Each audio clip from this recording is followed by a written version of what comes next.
What's up, soldiers? Chris here, CaribbeanPod.com. Quick one. It's going to be a long video, but a quick intro. Rice, dal, curry stew, chicken. You will notice one thing, ladies and gentlemen. I've got 2 pots of water coming up to a boil here. We will be using just about every square inch of real estate on the stove today. One shot, boom, bam, we get everything going at the same time. I have here about 14 cups of water, 12 to 14 cups of water come up to a boil, just plain old water. And I've got 2 cups of yellow split peas. And that is the dal. That is the dal that we're making. It's been washed. As you can see, it's wet. Please wash your dal, get rid of all that little extra grit and all that stuff like that. Water was boiling. It's going to take about another minute to come back up to a boil. We need some turmeric. We need about 1.5 tablespoons of that turmeric. Some people call it saffron, not saffron, saffron in the Caribbean. We're trying to bring that up to a boil at this point. So in goes salt. And use whatever salt you like using. I like using sea salt. Full list of ingredients will be listed down below. But we're trying to bring that up to a boil. And then we're going to add some more ingredients to there. As the dal comes up to a boil, you're going to see that froth starting to happen there. And this is why we didn't add anything yet, because we want to skim all that off. Had we added the other ingredients in there, when skimming, we will lose some. But for now, let's shift our attention over here, where I have another pot. And it really doesn't matter the amount of water. The point is we need to cover the rice. And this here is the way my mom showed me how to make rice. And it is the foolproof way of making rice. And when I say foolproof, it's because there's a lot of people, when it comes to cooking rice, they're very scared because they don't know the ratio of water or liquid to rice. And this step here, this version, what we're doing, we're not doing the reduction, we're doing the boil and toss. And I'm going to show you what I mean by boil and toss.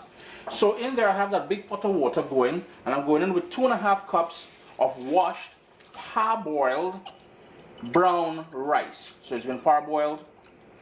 Just look for it in your supermarket or whatever. Now my heat is still on high because I want to bring that up to a boil. But again, here we go, more of that salt. And that is sea salt, as I said. I'm going to bring that up to a boil. So now as that comes up to a boil, let's shift our attention back over there to the dal.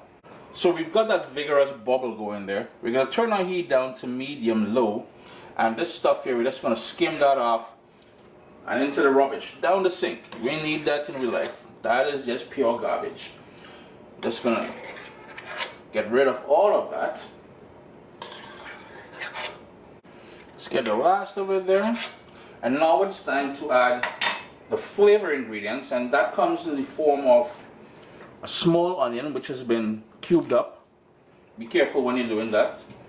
And I have here 4 cloves of garlic which I just smashed with my knife. And you notice how, 2 things, how big the pieces of onion was.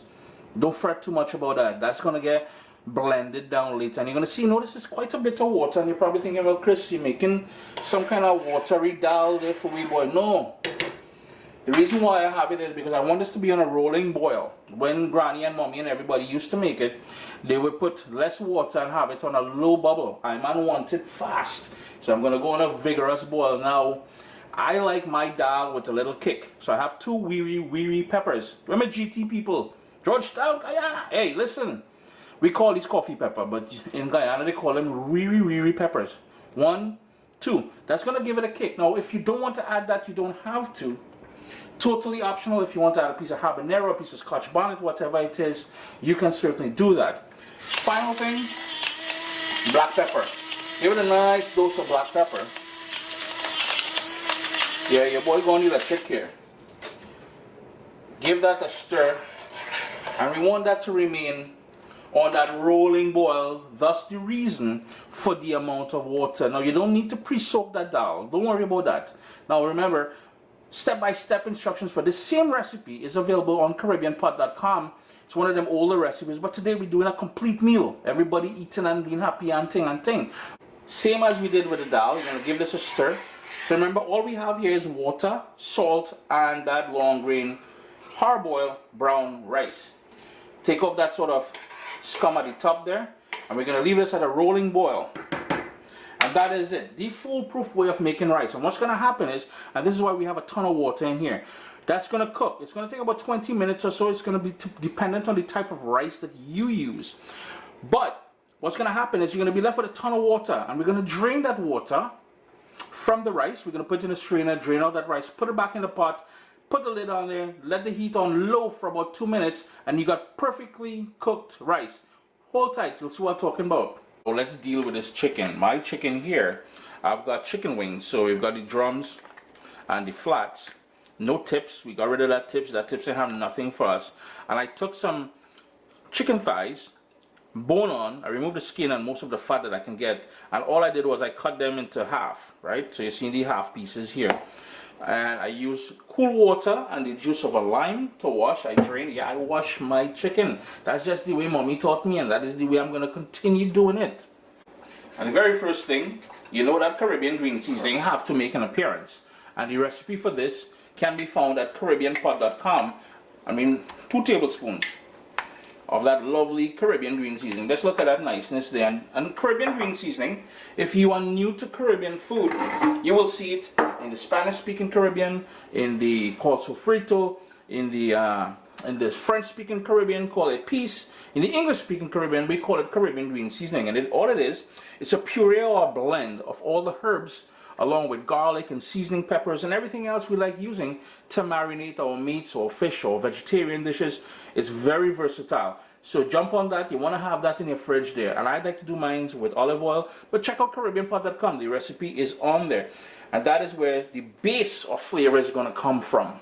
And you know we're not done there yet. So black pepper. A nice good dose of that black pepper. And if you've never had curry stew chicken before, you've been missing out. If you don't know about it and you're like, what kind of madness? No, listen, behave yourself. Caribbean people love the curry stew chicken. Well, the Southern Caribbean, oh gosh, a nice piece of ginger. And that is an organic ginger that I like using. Whatever ginger, if you're cheap and you're buying that cheap stuff, well, so be it. Or they will go and spend money on big kind of booze and champagne and things, but all they eat in dollar store things. Stop that. Treat all this stuff to some good food, man. Or they need to stop that, yeah? Next up, salt. It's quite a bit of chicken in here. This is about 4.5, almost 5 pounds of chicken that I got there. I am going in with an entire Scotch bonnet pepper. I just cut it in half to show you guys. If you wanted to control some of the heat, you will cut off and remove the white membrane here and the seeds around there. You can toss that out. That's going to be where most of that heat is going to be. Just going to take one out. We can remove the stem. That's rubbish. I'll just remove one and show you what you would do typically. And remember, wear gloves and wash your hands immediately after with soap and water. And you don't want to touch your piggy, and hey, it's real pain, you know, I'm telling you. Onion, tomato, and you're thinking, Chris, tomato, listen, that nice thick gravy that you want later on is going to come from that same tomato that you're criticizing right now. Now here's the thing, there's a lot of people on this interweb promoting what they call curry stew. And to be honest with you, I have no clue what they're doing, because Granny and them never did it that way. That is not curry stew. This is curry stew here. Now, if you're doing your own thing, do your own thing. Uncle Chris, I hate it. But all I'm saying is, when you add the brown sugar in there later on, and you put the curry powder in that, that is your own little simmy-dimmy. That ain't no curry stew. This is where the curry goes, people. We want 1.5 tablespoons of that curry powder. Use your favorite. Now, remember, if you're doing this gluten-free, some of that curry powder you'll find out there being sold may have flour as one of the ingredients. So be mindful of that, yeah? All you want to do now is give that a mix. And the reason why we add the curry powder at this point here, we want that curry to marinate that chicken. Infuse that chicken with all that lovely, earthy, spicy goodness. Now, typically I would allow this to marinate for about 3 or 4 hours, but for now we're diving right into it. So ladies and gentlemen, this is the chicken already, all dressed up to go into the pot now. So let me jump in the pot now. Yeah, man. And now this is the stewing part of the recipe. I've got here 1 tablespoon of olive oil. You can use vegetable oil, coconut oil, whatever you want. And I have it in a nice heavy pot here on high heat. And you know, in the Caribbean, when we talk about curry or stew or anything like that, is more or less the technique that we're talking about. This is why, for the most part, you won't hear us ever say chicken curry, because that is not the technique. The technique is with curry the chicken. We're stewing the chicken We don't chicken barbecue, we barbecue the chicken. You see where I'm coming from, the technique. So in this point here, we're stewing.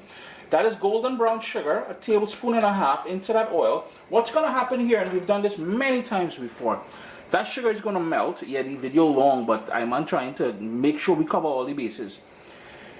It's going to melt. It's going to go frothy. It's going to go a deep, deep amber in color. That is where we're going to introduce the seasoned chicken. Remember, the curry is in here. This is the technique. This is the stewing part. Curry stew. Ganges meat denial. Listen, once that melts and it goes frothy and it goes deep amber, that is when we add the chicken. If it goes black, stop it. Shut it off. Turn off the stove. Let the pot cool down completely. Wash it and start again. It's going to be bitter if you don't do that. If it burns, you won't like the taste at all. Yeah, it will get smoky, so you may want to turn the fan on over your stove, open up a window, whatever. Now, the part I was complaining about, well, not necessarily complaining, but what I was talking about, I see some people adding curry powder to this here. That is not curry stew. That is your own concoction. Nice and golden, not black. We're going to start introducing the seasoned chicken to the pot now. You're going to hear that schwa, marinade and everything. And hold back the bowl where it was marinated in. We need that very soon. Stir. Give that a nice little stir. Pick up everything on the bottom there. And that is where you're going to get that color. Notice the nice red color you're getting there. And the flavor of that curry stew.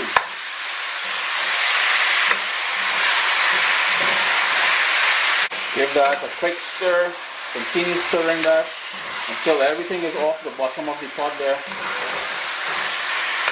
And coated, and I'm telling you, man, this kitchen is smelling wonderful. Or we're gonna go old school and say wicked. I'm gonna turn my heat down to medium, and I'm gonna put the lid on, and let's shift over attention to the rice now. So it's been about 20 minutes, and that rice has been going there and that simmer, and the grains of rice are nice and plump now. It is about 95% cooked. But you notice all the water that we still have here. All you want to do now is turn your heat down to low, all the way down to low. Take that over into a colander, drain it, and after you drain it, put the rice back right in the same pot. So it's been drained, it's back in the pot now. And you notice how simple that was. That was the boil and toss method as we talked about earlier, not the reduction method. I'm just gonna, rice done, you know. Just put your lid on there, leave that there on that low flame for 2 minutes. That's it. We want to burn off any remaining water and allow some steam to fully cook the rice. That's why we took it off at about 95% done. Rice done, turn off the stove, and we're gonna focus on the dhal and the curry stew chicken. So it's been about 5 minutes since the lid's been on there. I stirred it a couple times already. Give it another quick stir. And we want to crank up back the heat back up to high now. See all that liquid that's sprouted up naturally there?